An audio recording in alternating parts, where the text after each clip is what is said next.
Hello everyone, welcome back. If you are still solving the questions of Haryana Civil Service Prelims the hard way, हम देखेंगे कि बिना extra पढ़ाई करे कैसे अपने मार्क्स को बूस्ट किया जा सकता है, कैसे अपने स्कोर को बूस्ट किया जा सकता है। हमारा ये फिफ्थ वीडियो है ऑफ द सीरीज, जिसमें हम प्रीवियस ईयर पेपर को बैठ के सॉल्व करते हैं बिना एक्स्ट्रा पढ़ाई करे, बिना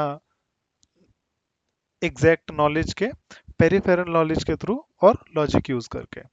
तो स्टार्ट करते हैं क्वेश्चन नंबर 41 से। Consider the following statements. A parents or guardian to provide opportunities for education to his child, or as the case may be, ward between the age of 6 to 14। Again, सबसे पहला काम हमारा figures हैं, data है, fact है, उन चीज को हाईलाइट कर लेते हैं पहले। उससे हमें याद रहेगा कि ये चीजें गलत होने की चांसेस हैं, तो हम इन पे ध्यान ज्यादा देंगे। Second statement, to provide early childhood care and education for all children until they complete the age of 6 years. 6 years की बात कर लेते हैं। To protect and improve the natural environment including forest, lakes, rivers and wildlife, to have compassion for living creatures. Statement में ऐसा कुछ नहीं दिख रहा है मुझे तीनों में ही, लेकिन अभी तक हमें ये नहीं पता है कि क्वेश्चन क्या है, क्योंकि क्वेश्चन अभी पूछा नहीं, उसने बताया नहीं कि इन स्टेटमेंट्स में हमें देखना क्या है। वो शायद हमें आगे बताएगा। Fourth statement, to safeguard public property and to observe absorb violence. Fifth, to provide primary health care to the persons below poverty line. Which are the following statements above is are related to fundamental duties. तो ये बोल रहा है fundamental duties से related कौन से statements हैं। अब हम ये स्टेटमेंट्स दोबारा देखते हैं, किसकी बात कर रहे हैं। अब सबसे पहले हम ये जान लेते हैं फंडामेंटल राइट्स क्या होते हैं, कि जो एज सिटीजन हमारे राइट्स हैं। और फंडामेंटल ड्यूटीज क्या है, एज सिटीजन जो हमारा कर्तव्य बनता है करने के लिए, एज सिटीजन कंट्री के लिए या फिर कंट्री के लोगों के लिए या फिर हमारी सोसाइटी के लिए क्या हमारा दायित्व बनता है, क्या हमारा फर्ज बनता है, वो हमारी ड्यूटीज हैं। अब हम दोबारा पढ़ लेते हैं। अब क्योंकि हम पेरिफेरल नॉलेज से इसे सॉल्व करने की कोशिश कर रहे हैं लॉजिक से, तो मैं अज्यूम करके चलता हूं अभी कि भाई हमें ड्यूटीज नहीं पता, जो ड्यूटीज लिस्ट की गई हैं फ्रॉम ए टू के, हमें नहीं पता क्या है, लेकिन फिर भी हम इसे कैसे सॉल्व करेंगे। अब आपको ये तो पता होगा कि duties are the responsibility of citizen and DPSP, the DPSPs these are the responsibility of the government. तो अगर गवर्नमेंट की रिस्पॉन्सिबिलिटी है तो वो क्या करेंगे, पूरी कंट्री के लिए कुछ करने की बात होगी, और ड्यूटी होगी that will relate to us, कि हम क्या कर सकते हैं। इस आइडिया को दिमाग में रखते हुए स्टेटमेंट पढ़ते हैं कि एज पेरेंट और गार्जियन हमें प्रोवाइड करना है बच्चों को एजुकेशन 6 to 14 ईयर्स के बीच में। Okay, nothing wrong with that, ये हमारी ड्यूटी हो सकती है बिल्कुल, एजुकेशन को बढ़ावा देना। Next, to provide early childhood care and education for all children. अब ये ऑल चिल्ड्रन देखो, क्या एक इंडिविजुअल की एज अ सिटीजन ये रिस्पॉन्सिबिलिटी हो सकती है कि वो सारे चिल्ड्रन की अर्ली चाइल्डहुड केयर और एजुकेशन पर ध्यान दे? नहीं, राइट। तो ये प्राइमा फेसी स्टेटमेंट गलत लग रहा है मुझे, मतलब गलत तो नहीं, लेकिन फंडामेंटल ड्यूटी से रिलेटेड नहीं लग रहा। Next statement, to protect and improvement the natural environment including forest, lake, rivers and wildlife. As individual हम वो कर सकते हैं, right. Fourth, to safeguard public property and to observe violence, violence ना करें, पब्लिक प्रॉपर्टी को safeguard करें। Well enough, to provide primary health care to the persons below poverty line. अब फिफ्थ स्टेटमेंट देखो, how can this be our responsibility, primary health care दे सके। India में citizen struggle कर रहा है अपने आप को एक हेल्थ केयर सर्विसेज प्रोवाइड करने में, और हम उससे उम्मीद कर रहे हैं कि उसकी ड्यूटी है कि वो बीपीएल वाले लोगों, बिलो पॉवर्टी लाइन वाले जो लोग हैं, उनको भी हेल्थ केयर सर्विसेज प्रोवाइड करे। This can not be a fundamental duty, right. So this statement is also incorrect. Hence statement 2 and 5 are incorrect, और इसमें करेक्ट वाला पूछा है, देयरफॉर जहां भी 2 और 5 दिखेगा उसे हम काट देंगे। तो ऑप्शन ए में 2 दिख रहा है, काट दिया। ऑप्शन बी में अभी नहीं दिख रहा, नहीं काटा। ऑप्शन सी में 5 दिख रहा है, काट दिया। और डी में 5 दिख रहा है, काट दिया। हेंस हमारा जो ऑप्शन बी है, this is the answer. Moving on to the next question, question number 42। Given below are two statements, one is labeled as assertion and the other is a reason. और आपको बताना है कि assertion reason दोनों correct है कि नहीं, वो ऑप्शन में आप देख लेना जो भी आपको बताना है। हम पढ़ लेते हैं assertion क्या है और reason क्या है। Federalism in India is in recent years moving from cooperative to bargaining federal system। तो चलो मान लो कि हमने नहीं पढ़ा, वैसे तो सिविल सर्विस एस्पिरेंट्स है, कोऑपरेटिव फेडरलिज्म पढ़ा होगा हमने, पढ़ा हो गया क्या होगा, क्या पढ़ा होना चाहिए।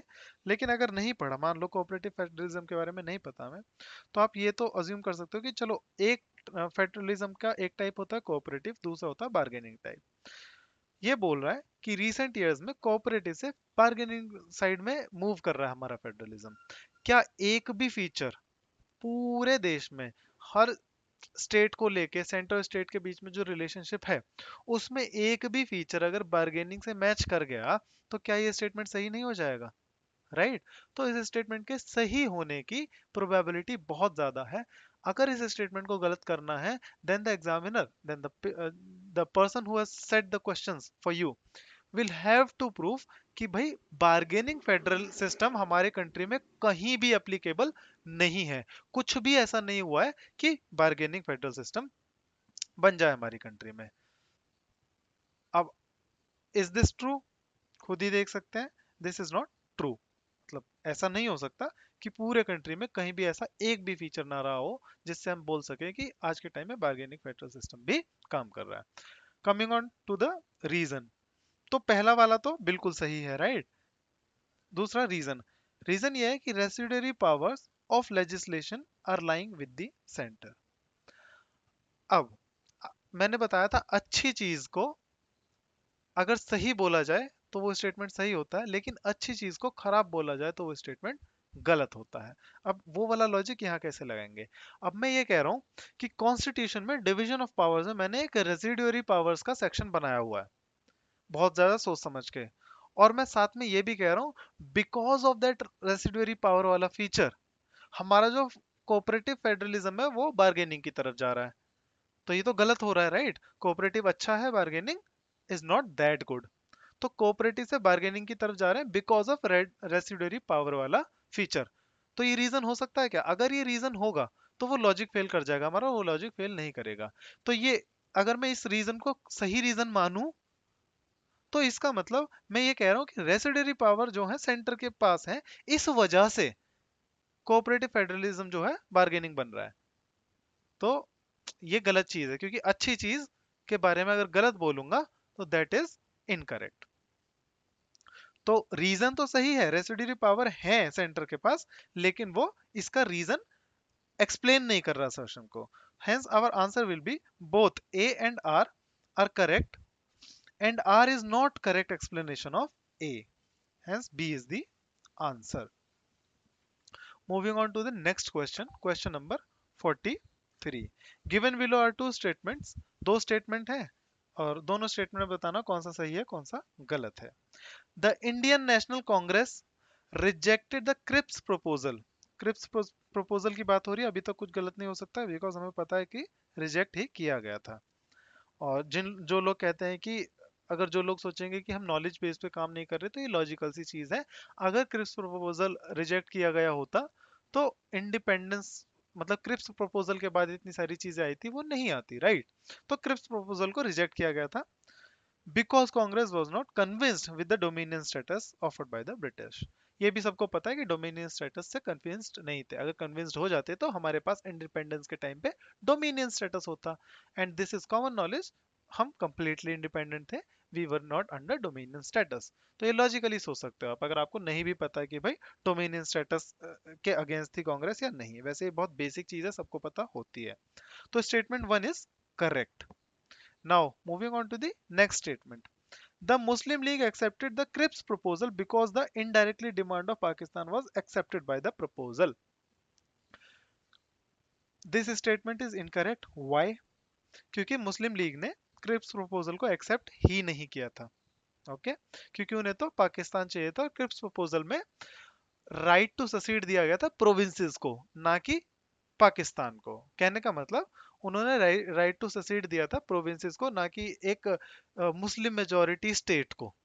ओके, तो that is why this statement is incorrect. However मैंने अभी तक इस स्टेटमेंट को नॉलेज से बताया है कि इनकरेक्ट है। अब मैं इसमें क्या देख सकता हूँ जिससे कि मैं इसे करेक्ट बताऊं।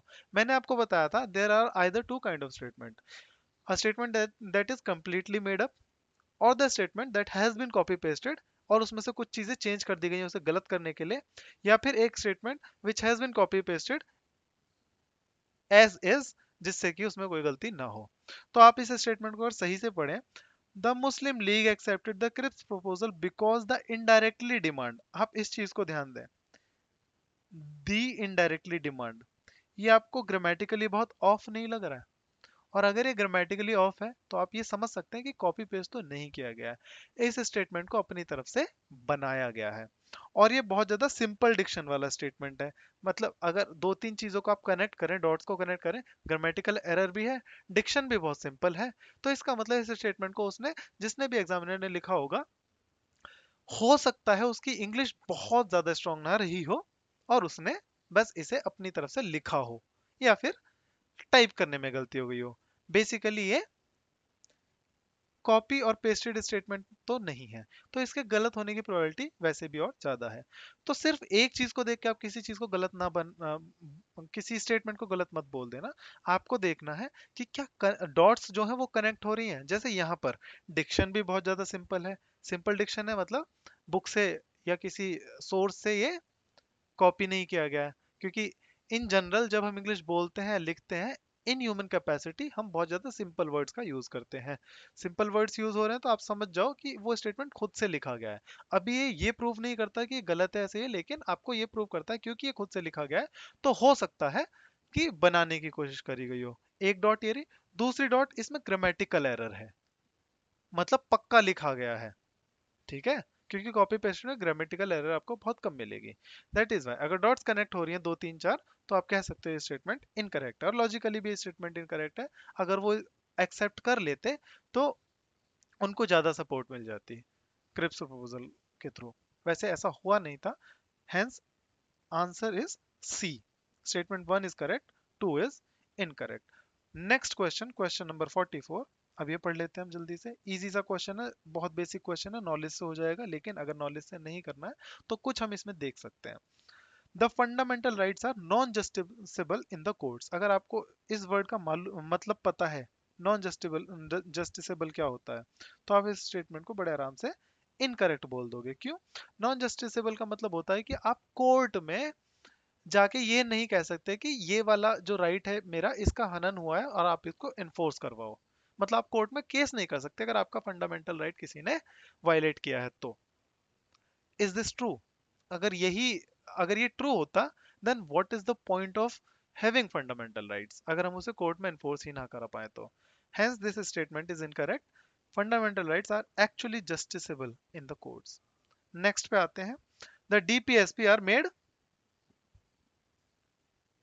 Sorry, the DPSP are made justiciable in the courts. तो अब इसने बोला है इन्हें जस्टिसेबल बनाया गया है, इसका क्या मतलब है भाई? अब डीपीएसपी क्या है? Directive principles of state policy. आपको ये भी समझ में आ रहा होगा नाम पढ़ के ही, अगर नॉलेज नहीं भी है तो। वैसे बहुत बेसिक कॉन्सेप्ट है ये, अगर ये नहीं पढ़ा तो one is not an aspirant. लेकिन डीपीएसपी क्या है कि भाई स्टेट पॉलिसी के लिए डायरेक्टिव प्रिंसिपल्स हैं। वो डायरेक्ट करते हैं स्टेट पॉलिसी कैसे बननी चाहिए, किन चीजों को ध्यान में रखनी चाहिए, रखना चाहिए, कौन से प्रिंसिपल्स को फॉलो करना चाहिए। The word directive itself explains कि ये मैंडेटरी नहीं है, और क्योंकि ये मैंडेटरी नहीं है, दैट इज वाई ये जस्टिसेबल भी नहीं है। ओके, तो दोनों ही स्टेटमेंट गलत हो गए हैं। इसमें एक चीज जो आपको मैंने बोला था कि भाई ये पैटर्न बहुत फॉलो होता है और देखा गया है, वो आपको दोबारा से दिखा देता हूँ। यहाँ पर स्विच या फिर एक्सचेंज जो मैंने बोला था, यहाँ पे एक्सप्लेनेशन को स्विच किया गया है। फंडामेंटल राइट्स जस्टिसेबल है, डीपीएसपी नॉन जस्टिसेबल है, लेकिन इसने क्या करा, इसकी टोपी उसके सर ये वाला काम कर दिया है, तो दोनों स्टेटमेंट्स को गलत कर दिया। Hence we can say both statements are false. B option is correct. Question number 45, फिर से statement one, The doctrine of basic structure has been propounded by the Supreme Court in the Keshavananda Bharati case in 1973. मैंने आपको कल भी पिछले video में बताया था कि केसेस के ईयर्स गलत नहीं देते हैं, तो उस पे ज्यादा अपना दिमाग खर्च नहीं करना है कि हो सकता है ईयर गलत हो, नहीं। केसेस के ईयर्स यूजुअली गलत नहीं देते हैं इन एग्जाम में। अगर 10 क्वेश्चन में एक गलत हो भी जाता है तो उसकी वजह से हम बाकियों पे डाउट नहीं करेंगे। अगर 10 क्वेश्चन में इस ईयर की वजह से हमारे 9 क्वेश्चन सही हो रहे हैं, एक गलत हो रहा है, तो I will gladly gladly mark that 10th question incorrect. Okay. The doctrine of basic structure has been propounded by the Supreme Court in the Keshavanand Bharati case in 1973. Common knowledge है, सबको पता है। अगर नहीं पता है तो लॉजिक से तो सॉल्व नहीं होगा फिर ये, कि basic structure Kesavananda Bharati case में आया था।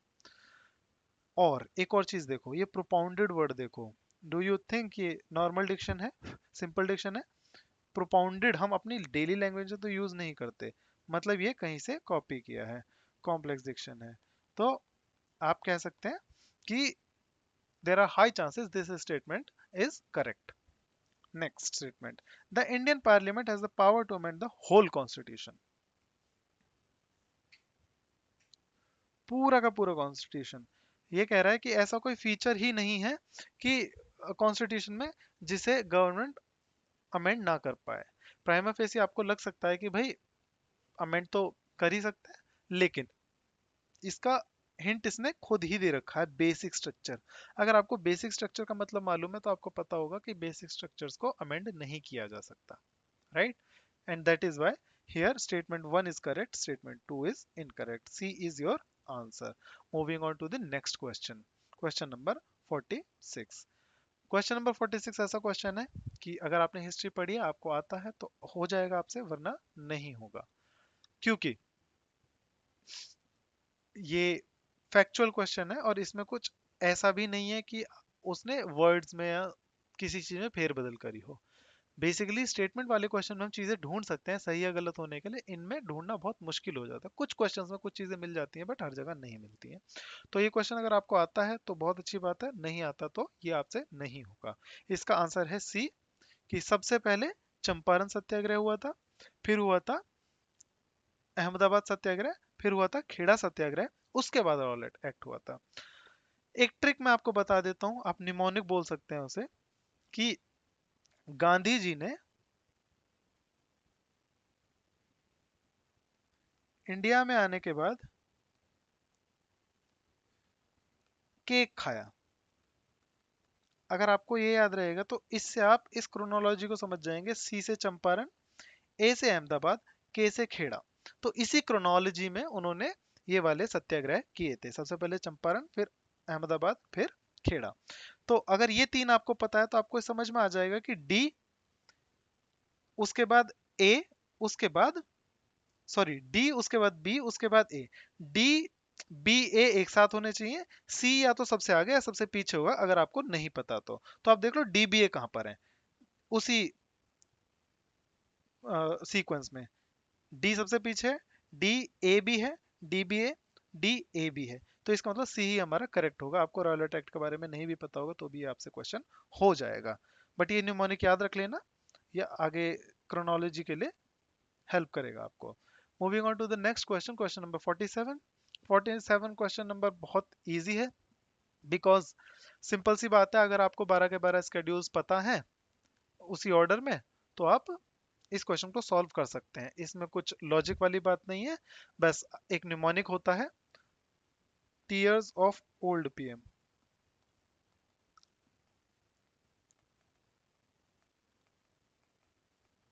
यहाँ से सारे स्केड्यूल्स हमें पता लग जाते हैं। जैसे टी से क्या है, यूटी और स्टेट्स के बारे में बात करता है। ई से इमोल्यूमेंट्स मतलब सैलरी वगैरह। ए से फिर अफर्मेशन एंड ओथ्स। आर से राज्यसभा में सीट का एलोकेशन। एस से स्केड्यूल्ड एरियाज। ओ से अदर स्केड्यूल्ड एरियाज मतलब ट्राइबल एरियाज, ठीक है। उसकी बात करते हैं, and so on so fourth. वैसे ये वाली जो निमोनिक है ये फेमस है और बहुत ज़्यादा पॉपुलर है, इसलिए मैं आपको बता रहा हूँ। इस निमोनिक से मैंने याद नहीं किया था। जब मैंने इसे याद किया था तो मैंने अपना खुद का निमोनिक बनाया था, और क्योंकि मैं ऑलरेडी खुद का निमोनिक बना चुका था इसलिए मैंने इस पर स्विच नहीं किया था। तो मेरा कुछ ऐसा था कि नियो,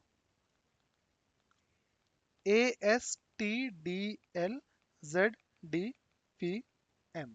अब क्योंकि मुझे ऑलरेडी याद हो गया था तो इसलिए मैंने इस पे स्विच करने की कोशिश नहीं करी, बट आई विल रिकमेंड आप जाए टीयर्स ऑफ ओल्ड पीएम की तरफ, क्योंकि इसका एक सेंस बन रहा है, फ्रेज बन रहा है, तो आपको याद रह जाएगा क्योंकि ये मीनिंगफुल है।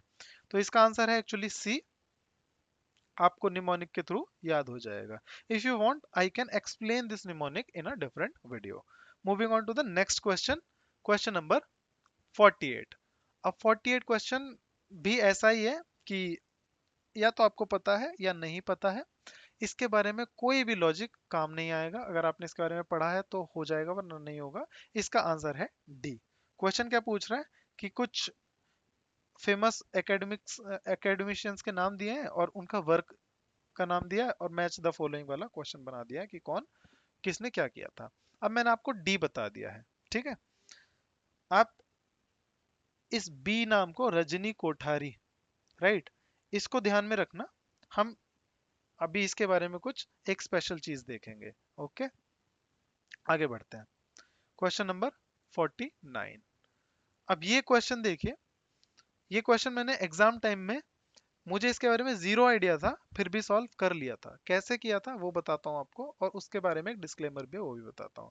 तो इसमें लिस्ट वन में कमेटी का नाम दिया, लिस्ट टू में बताया कि कितने मेंबर्स उस कमेटी में हो सकते हैं। अब मुझे उस टाइम पर ये कमेटीज के मेंबर्स याद नहीं थे, तो मैंने लॉजिक क्या लगाया कि भाई सी वाला देखो, रूल कमेटी ऑफ लोकसभा। अब ये बोला एस्टिमेट कमेटी है, पब्लिक अकाउंट्स कमेटी है, department related parliamentary committee, standing committee है। अब मुझे ये पता था कमिटीज के बारे में कि भाई उसमें राज्यसभा लोकसभा के मेंबर्स होते हैं, और वो स्पेसिफिक काम करते हैं, कोई ऑडिट करता है, कोई कुछ करता है, कोई कुछ करता है। अभी रूल कमेटी ऑफ लोकसभा है। अब क्योंकि इसमें लोकसभा आ रहा है तो मुझे इससे ये समझ में आता है कि ये स्पेसिफिकली लोकसभा के लिए है, इसमें राज्यसभा के मेंबर्स नहीं है। और क्योंकि एक ही हाउस के मेंबर्स हैं तो मेंबर्स कम होने चाहिए, मैंने ये सोचा था। तो मैंने मान के चला कि भाई सी का 4 होना चाहिए, बिकॉज इसमें 15 मेंबर्स बोल रहा है, लोकसभा एक ही हाउस है, एक ही हाउस है तो कम मेंबर्स होने चाहिए। एंड हेंस मैं अपने आंसर पे पहुंच गया था, क्योंकि सी का 4 सिर्फ एक ही ऑप्शन में, ए में। और फॉर्चुनेटली मेरा ये आंसर सही हो गया था। लेकिन डिस्क्लेमर ये है कि ये जो रीजनिंग है यहाँ पर मेरी, वो गलत हो गई है। क्यों? क्योंकि इसमें एक और कमिटी ऐसी है जो सिर्फ लोकसभा से रिलेटेड है, उसमें लोकसभा के ही मेंबर्स हो सकते हैं, डिस्पाइट दैट उसके नंबर ऑफ मेंबर्स बहुत ज्यादा हैं। कौन सी कमिटी है? Estimates committee. एस्टिमेट्स कमिटी में सिर्फ लोकसभा के मेंबर्स होते हैं, और मेंबर्स हैं 30। तो क्लियरली मेरी रीजनिंग यहाँ पर गलत हो गई है, बट फिर भी आंसर सही हो गया था। तो आपको थोड़ा सा दिमाग दौड़ाना होता है। Anyway, moving on to the next question, very special question. देख के लोगों को डर लगेगा, क्योंकि देखो सिविल सर्विसेज में क्या है, एग्जाम में एग्जामिनर आपसे ये तो बिल्कुल उम्मीद नहीं करता कि आपको कॉन्स्टिट्यूशन के सारे आर्टिकल्स रटे हुए हों। कुछ इंपॉर्टेंट आर्टिकल्स आपको रटे हुए हैं, बहुत अच्छी बात है, लेकिन सारे के सारे रटे हो ये तो आपसे उम्मीद नहीं की जाएगी। लेकिन डिस्पाइट दैट आपको ये क्वेश्चन दिया हुआ है, अब 265, 266, 267, 263, इन आर्टिकल्स को किसने ही याद किया होगा? है ना, लिस्ट बना के तो नहीं किया होगा। हाँ, मेंस की तैयारी कभी किसी ने की, आंसर राइटिंग की है, कुछ आर्टिकल्स दिमाग में रह जाते हैं, तो वैसे लोगों को पता होता है। एनीवे, अब इसे सॉल्व कैसे करेंगे अगर आपने आर्टिकल सारे नहीं पढ़े हैं? टू बी ऑनेस्ट मुझे भी सारे आर्टिकल्स, अभी सारे तो नहीं ऑब्वियसली, ये भी मुझे सारे नहीं पता थे। मैंने सॉल्व कैसे किया था वो बताता हूँ मैं आपको। देखो, चीजें पता होना इज डिफरेंट, चीजें क्वेश्चन को सॉल्व करवाना कर पाना इज डिफरेंट। आपकी स्किल लेवल जो भी है वो अलग बात है, लेकिन उस स्किल को आप यूटिलाइज कैसे करते हो उस पर डिपेंड करता है कि परफॉर्म कैसा करोगे। अभी मैं आपको ये उस एग्जांपल में दिखा देता हूँ। हर कोई अब आर्टिकल्स तो सारे याद नहीं करता, लेकिन पार्ट्स ऑफ द कॉन्स्टिट्यूशन सबको याद होता है, राइट, क्योंकि उसका निमोनिक बनाया हुआ होता है सबने। अगर आपको पार्ट्स ऑफ द कॉन्स्टिट्यूशन याद है तो आपको ये भी पता होगा कि जितना, जैसे फर्स्ट पार्ट है तो फर्स्ट पार्ट में स्टार्टिंग के आर्टिकल होंगे, उसके नेक्स्ट पार्ट में नेक्स्ट वाले आर्टिकल होंगे, उसी ऑर्डर में आर्टिकल्स है, राइट। तो अगर आपको ये बात पता है तो आप देखोगे कि ये जो फोर्थ वाला है कॉलम टू में देखिए, लिस्ट टू में देखिए, जो फोर्थ वाला जो इंटर स्टेट काउंसिल है, ये हमारा आता है 11th पार्ट में। इसके लिए पार्ट याद होना जरूरी है। अगर आपको नहीं याद और स्ट्रगल कर रहे हैं याद करने में, तो मैं आपको एक वीडियो के थ्रू वो भी याद करवा दूंगा। Stay tuned. नेक्स्ट, अब देखिए बाकी के taxes not to be impose save by authority of law, consolidated fund of India, contingency fund of India. ये फाइनेंस वगैरह के बारे में बात कर रहा है, पैसे के बारे में बात कर रहा है। ठीक है, तो वो कौन से पार्ट में आता है? वो आता है 12th पार्ट में।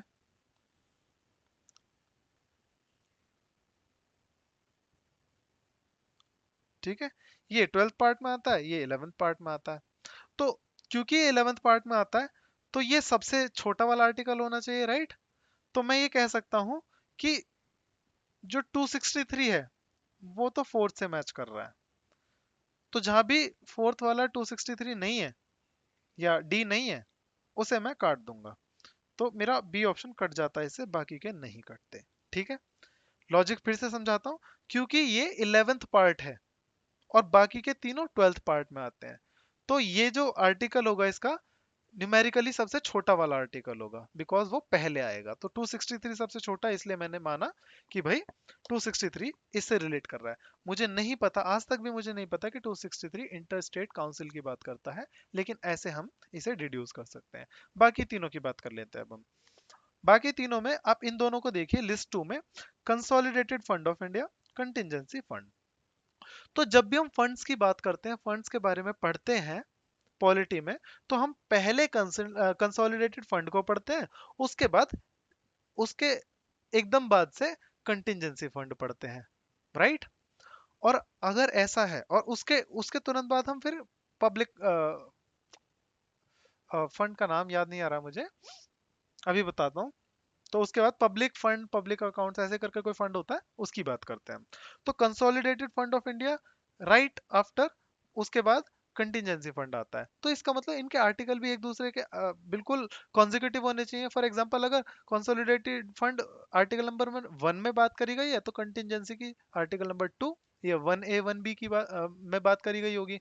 अब ये ऐसा तो है नहीं कि 265 265A ऐसा तो ऑप्शन में दिया नहीं हुआ है। इसका मतलब मैं मान के चलूंगा कि कॉन्जिक्यूटिव हो रहा है। मतलब अगर 265 कंसोलिडेटेड फंड की बात करें, तो 266 कंटिजेंसी फंड की बात करेगा। तो अगर इस तरीके से, इस लॉजिक से मैं देखूं, तो क्या होगा? या तो ए का 2 होगा और बी का 3 होगा। ठीक है, या फिर देखो मैं लिख देता हूं, हमारे पास दो पॉसिबिलिटी है, ए का 2, बी का 3। क्योंकि 265 266 दोनों कॉन्जिक्यूटिव हैं। या फिर क्या होगा? बी का 2 और सी का 3। ठीक है, यही दोनों पॉसिबिलिटी है। अब ये पॉसिबिलिटीज हम अपने ऑप्शन में चेक कर लेते हैं। ए का 1 दिया हुआ है, ये तो पॉसिबिलिटी है ही नहीं, तो इसे मैं काट देता हूं। ए का 2 दिया हुआ है, वेट, ओके हाँ, ए का 2 दिया हुआ है लेकिन बी का 1 दिया हुआ है, तो ये भी गलत है।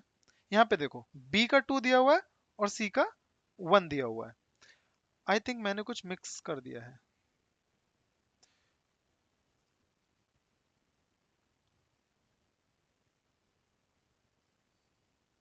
ओके, मैंने गलत ऑप्शन को काट दिया, ये रहा। तो बी का 2, सी का 3 इस ऑप्शन में दिया हुआ है, दैट इज वाई ये ऑप्शन हमारा, ये आंसर हमारा करेक्ट है। ओके, क्योंकि ए का 2, या तो ए का 2 बी का 3 होना चाहिए, ए का 1 है यहाँ पर, लेकिन बी का 2 है। तो अभी इसे नहीं काटेंगे, क्योंकि अभी हमने सेकंड वाली पॉसिबिलिटी चेक नहीं करी थी, मैंने फर्स्ट वाली पॉसिबिलिटी चेक करके काट दिया था, इसलिए गलत हो गया था।